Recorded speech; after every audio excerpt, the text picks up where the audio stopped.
બીજા પછી સરખું આવે. એક જ ઓલો ના છે જે રિચ મેન. આ દુનિયાની સિસ્ટમ એવી છે, કરપ્શન, ભ્રષ્ટાચાર, બેઇન્સાફી, ખબર શું શું, જેના કારણે આજે દુનિયાના અંદરમાં તમને જોવા મળે છે. આ રિચ છે તો બહુ છે, અને પોવર છે પુઅર છે તો બહુ છે.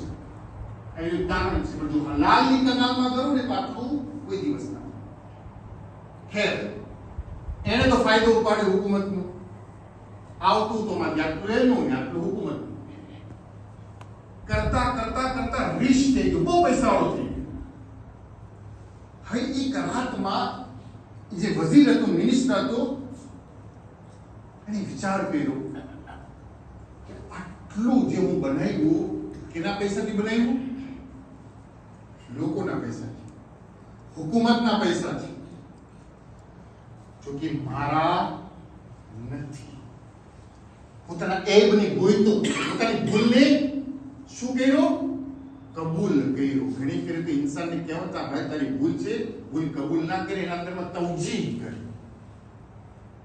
બદબખ્ત ઇન્સાન છે કે કોઈ અગર એની ભૂલ બતાવે કે ભાઈ તો તારી આ ભૂલ છે, તો એને સુધાર. તો સુધારવાની જગ્યા પર દુશ્મન ના ખાવું જોઈએ.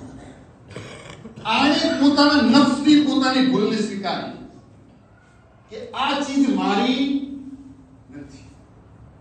હવે નથી તો કરું શું? બની ઉમૈયાની હુકુમતમાં જઈને એમ કહો કે આજે બધું ભેગું કર્યું છે તારું છે, તો ડોકું કાઢી નાખે. બરાબર,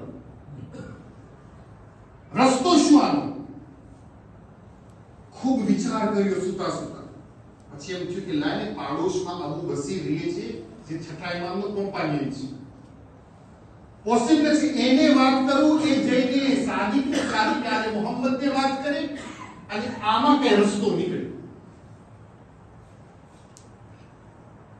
અબુ બસીર પાસે આવે છે. અબુ બસીર, તારા ઇમામને જઈને મારો આ પ્રોબ્લેમ તો કે શું કામ આમાં છે?